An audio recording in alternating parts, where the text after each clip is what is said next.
नमस्कार विद्यार्थियों। कक्षा 11 विषय हिंदी में हमारा चैप्टर जो 10वां है, उस 10वां चैप्टर यानी कि अजंता, आज हम उसी पाठ को हम देखेंगे और समझेंगे कि जिसके लेखक है भगवती शरण उपाध्याय और उसका जन्म सन 1910 और मृत्यु सन 1982 ईस्वी सन। यह जो अजंता है, यह हमारी जो पौराणिक गुफाएं हैं उन गुफाओं में से एक है। कि अजंता की जो गुफाएं है वह जो पहाड़ है वह पहाड़ काट कर उसे बनाई गई है, और जो संसार के जो पहाड़ काट कर बनाई गई जो गुफाएं है उनमें यह जो गुफा है, मतलब कि अजंता की जो गुफाएं है वह सबसे अद्वितीय स्थान रखती है, सबसे ऊंचा स्थान रखती है। तो आज हम उसी अजंता की बात है वह इस पाठ के द्वारा हम समझेंगे और देखेंगे। पहले हम लेखक परिचय देख लेते हैं कि उसके लेखक डॉक्टर भगवान शरण उपाध्याय, उसका जन्म बलिया उत्तर प्रदेश में हुआ था। निर्धन मॉरिशस में हुआ। साहित्यकारों के रूप में देश विदेश की अनेक महत्वपूर्ण संस्थाओं से सक्रिय रूप से संबंध रहे हैं। अंतर्राष्ट्रीय स्तर पर भारतीय मनीषा का प्रतिनिधित्व किया। जीवन के अंतिम समय में वे मॉरिशस में भारत के राजदूत थे। उन्होंने नागरी प्रचारिणी सभा काशी द्वारा प्रकाशित हिंदी विश्वकोश के 4 खंडों का संपादन किया। भारतीय संस्कृति के स्रोत, गुप्तकालीन संस्कृति, भारतीय इतिहास के आलोक स्तंभ आदि इनकी प्रमुख रचनाएं हैं। प्रस्तुत प्रवास वर्णन में अजंता की गुफाओं का परिचय मिलता है। चट्टानों को काटकर बनाई गई बौद्ध गुफा अजंता गांव के समीप उत्तर मध्य महाराष्ट्र में स्थित है, जो अपनी चित्रकारी के लिए पूरे विश्व में सुविख्यात है। अजंता की गुफाएं बौद्ध धर्म द्वारा प्रेरित उनकी करुणामय भावनाओं से भरी हुई शिल्प कला और चित्रकला से ओतप्रोत है, जो भारतीय इतिहास में कला के उत्कृष्ट ज्ञान को दर्शाती है। यूनेस्को ने अजंता को विश्व धरोहर घोषित किया है। कि यहाँ पर जो अजंता पाठ है वह लेखक यह बताना चाहता है कि यह जो अजंता की गुफाएं है वह पहाड़ काटकर बनाई गई है, कि जिसमें बौद्ध जो भगवान बुद्ध है उसका इस जन्म और उसके पूर्व जन्म की जो घटनाएं हैं उन घटनाओं को उन्होंने चित्र के माध्यम से हमारे सामने प्रस्तुत किया है। यह जो पहाड़ काटकर बनाई गई यह जो गुफा है वह विश्व की संसार की जो भी गुफाएं है उनमें से एक यह गुफा सबसे प्राचीन गुफाएं मानी जाती है, कि इससे प्रेरणा लेकर भी कई गुफाएं है वह बनाई गई है। यह जो अजंता की गुफाएं है वह हमारे मतलब कि यहाँ पर लिखा गया है कि यूनेस्को ने भी अजंता की जो गुफा है उसको एक विश्व की धरोहर माना है, कि विश्व में भी वह एक स्थान है वह रखती है, कि उसमें चित्र और कला का समन्वय हमें देखना मिलता है। उसके साथ साथ उसमें संस्कृति का भी हमें समन्वय वह देखने को मिलता है, कि बुद्ध है, उस बुद्ध भगवान का जो इस जन्म की कथा है वह और उसके पूर्व जन्म की जो कथा है वह भी हमें चित्रों के माध्यम से यहाँ पर बताई गई है। हम पाठ को देखते हैं।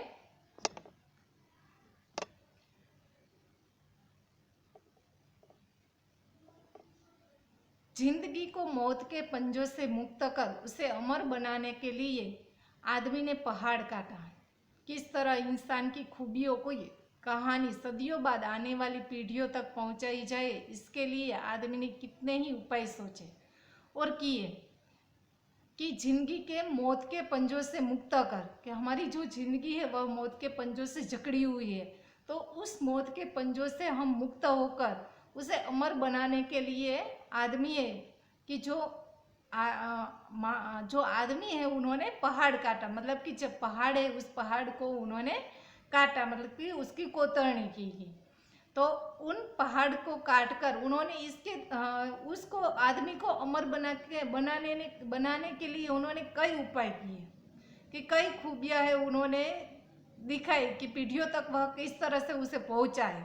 तो उन्होंने कई उपाय किए कि उसमें आदमी ने कितने ही उपाय सोचे कि उसमें उन्होंने क्या किया, तो कि चट्टानों पर अपने अपने संदेश खोदे, ताड़ों से ऊंचे धातुओं से चिकने पत्थर के खंभे खड़े किए, तांबे और पीतल के पत्रों पर अक्षरों के मोती बिखेरे और उसके जीवन मरण की कहानियां सदियों के उतार पर सरकती चली आ रही है, जो आज हमारी अमानत विरासत बन गई है। कि इसके लिए क्या क्या उपाय किए, तो कि क्या किया, तो कि चट्टानों पर अपने संदेश खोदे, जो चट्टान थी, पहाड़ थे, उस पर उन्हें चट्टान पर उन्होंने संदेश लिखे। उसके अलावा ताड़ों से ऊंचे धातु से चिकने पत्थर पर खंभे खड़े किए, कि उन्होंने कई ऐसे खंभे हैं कि अशोक के शिलालेख है जो हमें उसके उदाहरण ले सकते हैं,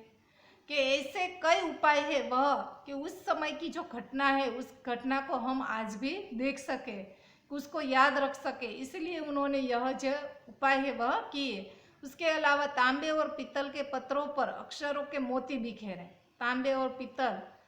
कि जो मतलब कि जो पीतल है वह मतलब कि उसके पतला बनाए, जो पतला बनाया हुआ धातु का टुकड़ा, कि उसे हम पीतल कह सकते हैं, पीतल पीट कर कह सकते हैं। तो कि उसको हम उसी के ऊपर उन्होंने मोती जैसे अक्षर है वह बिखेरे, मतलब कि अक्षरों से उन्होंने इसका वर्णन किया। और इस प्रकार वह हमारे सामने उन्होंने यह है वह कहानी रखी कि जो आज हमारी अमानत और हमारी विरासत है वह बन गई। अमानत मतलब कि हमारी धरोहर, और विरासत मतलब कि उत्तराधिकारी, मतलब कि जो हमें विरासत में जो मिलती है वही संपत्ति। तो कि इस प्रकार वह हमें विरासत में उसने हमें दी है कि जिसे हम याद रख सके कि हमारे पूर्वज थे वह किस प्रकार थे, वह किस प्रकार रहते थे। तो उसके उन सब को हमने जो लोग थे उन्होंने इस प्रकार हमारे सामने उसका जीवन है वह रखा हुआ। इन्हीं उपायों में एक उपाय पहाड़ काटना भी रहा है। ये उन्होंने जो जो भी उपाय किए उन्होंने कि उन्हीं में एक उपाय वह भी था कि उसका पहाड़ काटना, कि उन्होंने पहाड़ भी काटे और पहाड़ काट कर उसमें वह चित्र है वह दिखाया, कि वह भी एक उसका उपाय रहा है। कि सारे प्राचीन सभ्य देशों में पहाड़ काटकर मंदिर बनाए गए हैं और उनकी दीवारों पर एक से एक अभिराम चित्र लिखे गए हैं। कि सारे प्राचीन सभ्य देश है उनमें पहाड़ काटकर कई मंदिर बनाए गए, कि जो सभ्य देश है उनमें कहीं कहीं उसके मंदिर बनाए गए हैं, तो कहीं कहीं दीवारों पर उसके चित्र है वह लिखे गए हैं कि रखे गए हैं। तो इसके द्वारा वह उन समय की कहानी है वह हमारे सामने उन्होंने रखी हुई। कि यहाँ पर मैंने एक चित्र दिया है कि जो अजंता की जो गुफा है वह पहाड़ काटकर किस तरह से बनाई गई है, कि जो पूरा पहाड़ है उस पहाड़ की कोतरनी किस तरह से उसे काटा है, उसी का यहाँ पर चित्र है वह मैंने दिखाया है। यहाँ कुछ शब्द है वह मैंने दिए हैं कि जो आपके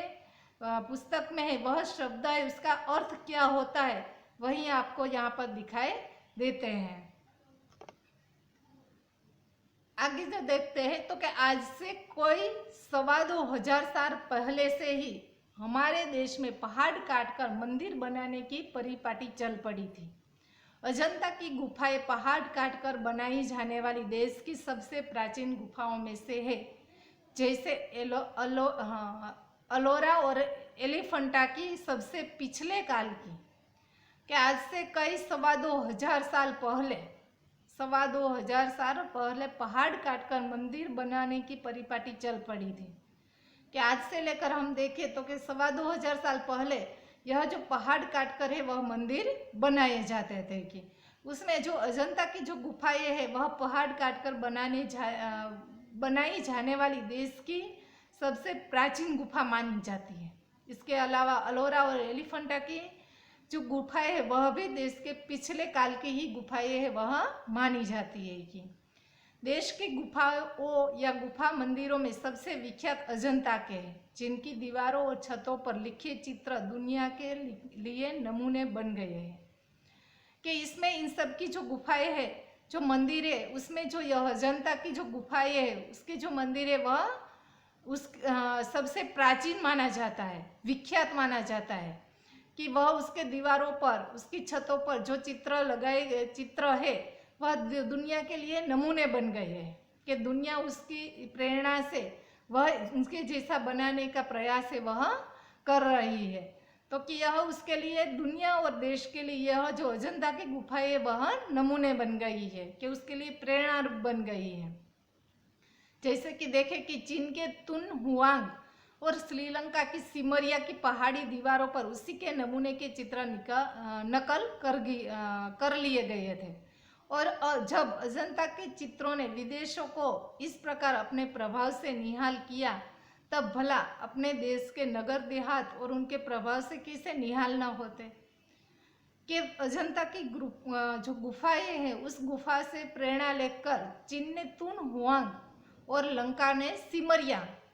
कि जो पहाड़ है उस पहाड़ी दीवारों पर उसके नमूने हैं, वह उसके चित्र के नमूने हैं वह नकल किए हैं। मतलब कि उसकी देखकर ऐसे चित्र है वह उसने बनाए हैं कि चीन में भी और लंका में भी, श्रीलंका में भी उसके जो चित्र है वह उसकी नकल की गई है कि जबकि अजंता की जो गुफा है उस गुफा ने विदेशों को अपनी ओर इतना आकर्षित किया है कि अपना प्रभाव दिखाया है। तो कि भला अपने देश में अपने जो गांव है उस गांव को वह कैसे निहाल न कर पाता कि उसे भी वह निहाल कर दिया है कि बाघ और सितन वत्सल की गुफाएं उसी अजंता की परंपरा में है, जिनकी दीवारों पर जैसे प्रेम और दया की एक दुनिया ही सिरस गई हो। कि इसी प्रकार बाघ की गुफाएं और सितन वत्सल की जो गुफाएं है, यहाँ पर मैंने दो चित्र दिए हैं, एक बाघ की गुफा का है और दूसरा है वह सितन वत्सल की गुफा का, कि जो अजंता की गुफा की परंपरा के ही है कि उसकी गुफा में भी ऐसे ही चित्र जो अजंता की गुफा में है वैसे ही चित्र वहाँ देखने को मिलते हैं कि इनकी जो दीवारें हैं उन दीवारों पर प्रेम और दया की एक दुनिया है वह जैसे कि सिरस गई हो, मतलब कि एक दिखाई देती हो, संचय किया गया हो कि ऐसा यहाँ पर कहा गया कि इन गुफाओं के द्वारा हम कह सकते कि अजंता की जो गुफाएं है वह प्राचीन काल से इन सबको प्रेरणा देने वाली गुफा है वह बन गई है। और जैसे संग साझों ने उन गुफाओं पर रौनक बरसाई है, चितेरे जैसे रंग और रेखा में दर्द और दया की कहानियां लिखते गए हैं, कलावंत छेनी से मूर्तें उभारते कोरते गए हैं, वैसे ही अजंता पर कुदरत का नूर बरस पड़ा है, प्रकृति भी वहां थिरक उठी है कि और जैसे संग साझों ने उन गुफाओं पर रौनक बरसाई हो, मतलब कि उन जो ने यह जो कला दिखाई है तो उन कलावंतों ने, कलावंत मतलब कि कला कौशल, मतलब कि जो कलाकार है उन कलाकारों ने तो उन गुफाओं पर की रौनक बरसाई हो कि चितेरे ने जैसे रंग भरा हो, उस रंगों में जैसे कि दया और दर्द की कहानी लिखते गए हो, उनमें उन्होंने जो रंग ऐसे भरे हैं कि जैसे उन्होंने वहाँ पर दर्द और दया की हमें साक्षात दर्शन होते हो कि उसमें साक्षात दिखाई देते हो ऐसा लग रहा है। कलावंत छेनी से मूर्तें उभारते कोरते गए कि जो कलाकार है वह उन्होंने इस तरह से उस मूर्ति में अपनी कला कारीगरी दिखाई है कि मानो कि वह साक्षात ही वह जीवंत ही हो, वैसे ही कि अजंता पर कुदरत का नूर बरस पड़ा है कि जैसे कि वहाँ पर जो अजंता की गुफा है उन्होंने कि जैसे कि कुदरत वहाँ पर जैसे प्रसन्न हो गई हो ऐसा वहाँ लग रहा है, प्रकृति भी वहाँ थिरक उठी है। थिरकना मतलब चंचलता के साथ नाचना कि मतलब कि जो अजंता की जो गुफाएं है उस गुफाओं में कि जैसे कि प्रकृति वहाँ साक्षात दिखाई देती हो, नाच रही हो, ऐसा वहाँ लग रहा है। बम्बई में सूबे में बम्बई और हैदराबाद के बीच विंध्याचल के पूर्व पश्चिम दौड़ती पर्वतमालाओं से निचोंधे पहाड़ों का एक सिलसिला उत्तर से दक्षिण चल गया है, जिसे सह्याद्री कहते हैं। अजंता की गुफा मंदिर उसी पहाड़ी जंजीरों को सनाद करते हैं कि बम्बई के सूबे में, बम्बई का एक जो भाग है उसके साथ हैदराबाद के बीच विंध्याचल के पूर्व और पश्चिम दौड़ती हुई, पूर्व और पश्चिम की जो दौड़ती हुई पर्वतमाला है, वो उस पर्वतमाला की नीचे ही कि एक सिलसिला उत्तर से और दक्षिण की ओर चलता है, जिसे सह्याद्री कहता है। मतलब कि जो सह्याद्री की पर्वतमाला है, उसी पर्वतमालाओं में अजंता की गुफाओं के मंदिर है वह बनाई गई है, कि उसे सनाथ मतलब कि कृतकृत्य करती है, कि अजंता की गुफाएं वह जो सह्याद्री पर्वत है उस पर्वतमाला को वह कृतकृत्य करती है। अजंता गांव से थोड़ी ही दूर पर पहाड़ी के पैरों में साफ सी लौटती बाधुर नदी कमानसी मुड़ गई है। कि अजंता जो गांव है, उस गांव से थोड़ी ही दूर पर पहाड़ों के पैरों मतलब के पहाड़ों के निचला जो हिस्सा है वह,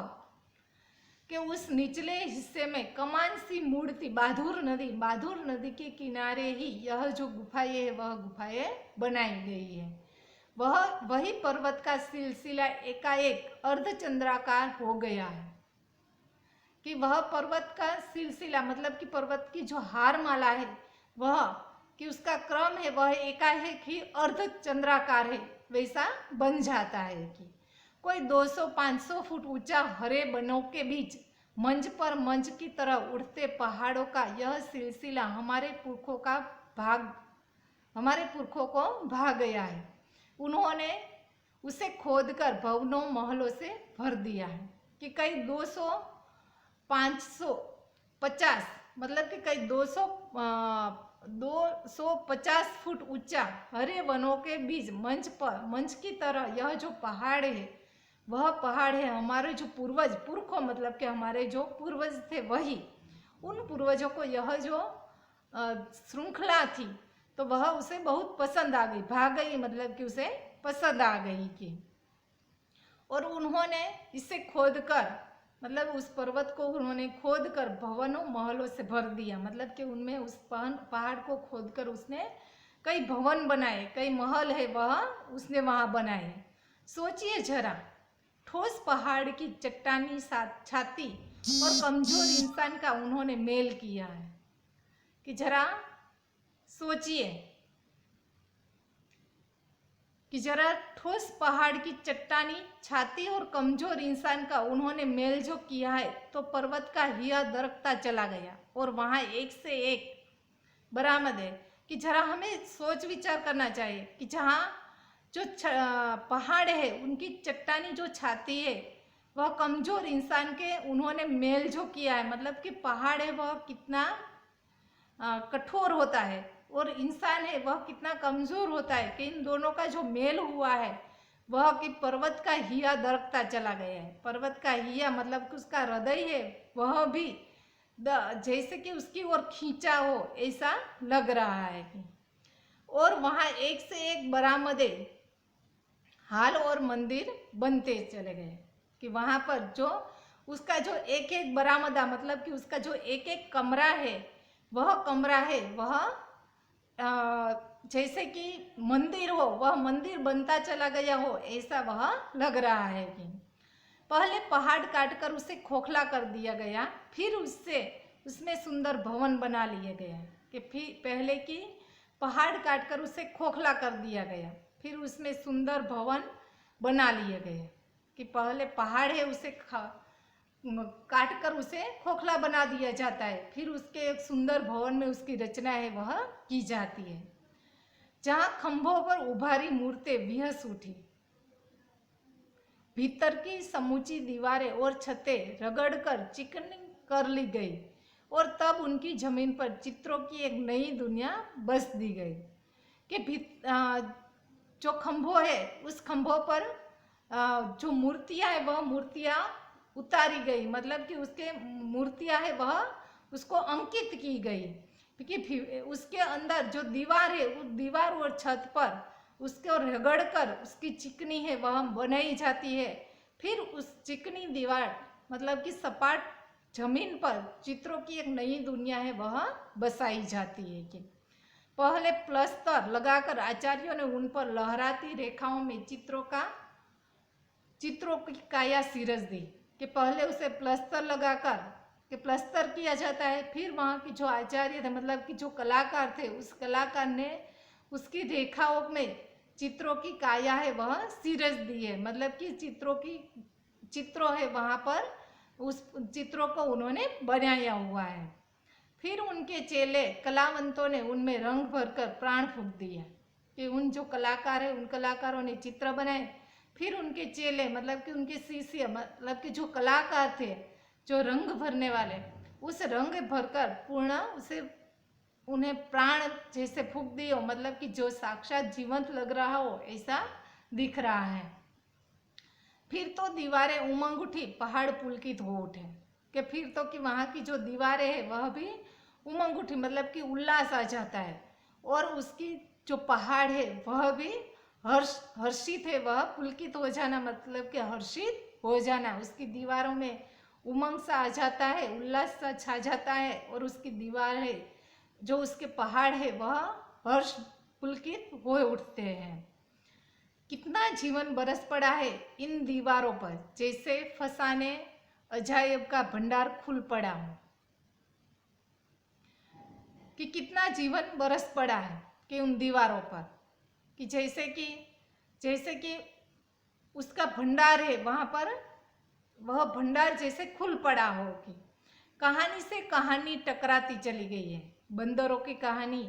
हाथियों की कहानी, हिरणों की कहानी, क्रूरता और भय की, दया और त्याग की, कि एक से एक कहानी है वहाँ टकराती चली गई है, कि एक के बाद एक कहानी वह दिखाई देती है, कि जैसे कि बंदरों की कहानी दिखाई देती है, हाथियों की कहानी, हिरणों की कहानी, क्रूरता और भय की, दया और त्याग की, यह सब कहानी है वह चित्रों में हमें देखने को मिलती है। जहाँ बेरहमी है वहाँ दया का भी समुद्र उमड़ पड़ा है, कि जहाँ हमें बेरहमी दिखाई देती है, क्रूरता, बेरहमी मतलब कि क्रूरता, जहाँ हमें क्रूरता दिखाई देती है वहाँ पर हमें दया भी वहाँ दया का समुद्र उमड़ पड़ा हो वैसा भी दिखाई देता है। जहाँ पाप है वहीं क्षमा का स्रोत फूटा पड़ा है, कि कहीं कहीं पर हमें पाप भी दिखाई देता है तो कहीं कहीं पर हमें क्षमा का स्रोत भी वहाँ दिखाई देता है। राजा और कंगाल, विलासी और भिक्षु, नर और नारी, मनुष्य और पशु, सभी कलाकारों के हाथों सिरजते चले गए हैं, कि कहीं हमें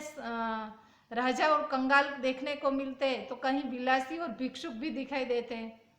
कि कहीं नर और नारी, मनुष्य और पशु, इन सभी कहानियों को कलाकारों ने अपने हाथों से ऐसे संवारा है कि जैसे कि वह चित्र ही बन पड़े हैं। हैवान की हैवानी को इंसान की इंसानियत से कैसे जीता जा सकता है, कोई अजंता में जाकर देखे, कि हैवान यानी कि पशु, जानवर, कि पशु जैसा व्यवहार करता हो, जानवर जैसा व्यवहार करता हो उसे हैवान कहा जाता है। तो कि इन पशु और जो हैवान है उन हैवान को जैसे कि इंसान की इंसानियत से कैसे जीता जा सकता है, कि उनकी हम कैसे जीत सकते हैं इंसानियत से, तो उसका हमें आकार है वह अजंता में देखने को मिलता है। बुद्ध का जीवन 1000 धाराओं में होकर बहता है, कि बुद्ध का जो जीवन है वह 1000 धाराओं में जाकर बहता है। जन्म से लेकर निर्वाण तक उनके जीवन की प्रधान घटनाएं कुछ ऐसे लिख दी गई है कि आंखें अटक जाती है, हटने का नाम नहीं लेती। कि जन्म से बुद्ध के जन्म से लेकर निर्वाण तक की जो जीवन की प्रधान घटनाएं हैं वह उस चित्रों में हमें देखने को मिलती है, कि वहाँ पर हमारी आंखें है वह अटक जाती है। निर्वाण यानी कि मृत्यु, जो मोक्ष है वह, कि बुद्ध का जो जन्म हुआ, जन्म से लेकर निर्वाण यानी कि मृत्यु मतलब कि मोक्ष, तो वहाँ तक की जो कहानी है उसकी प्रधान जो घटनाएं हैं, जो प्रमुख घटनाएं हैं वह जैसे उन चित्रों द्वारा लिख दी गई है, कि वहाँ जब हम देखते हैं तो हमारी आंखें वह अटक जाती है, वहीं रुक जाती है, वहाँ से हटने का नाम ही नहीं लेते। इस प्रकार यहाँ पर हमें इस पाठ का जो पहला भाग है वह देखा है, इसके आगे का भाग है वह हम दूसरा जो हमारा पाठ है उसमें उसके आगे का जो पाठ है वह हम देखेंगे। यहाँ पर बुद्ध की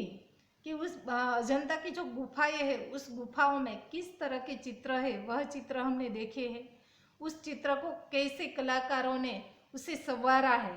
वह इस पाठ के द्वारा हमें देखा है। आगे का जो अगला जो पाठ है उसमें हम बौद्ध के जो जो चित्र है उन चित्र को देखेंगे, उनकी कहानियों को, बौद्ध के पूर्व जन्म की कहानी को, उसकी पहली घटना को, इस जन्म की कहानी को, यह सब उसका जो अगला पार्ट है वह हमें उस पार्ट में हम देखेंगे।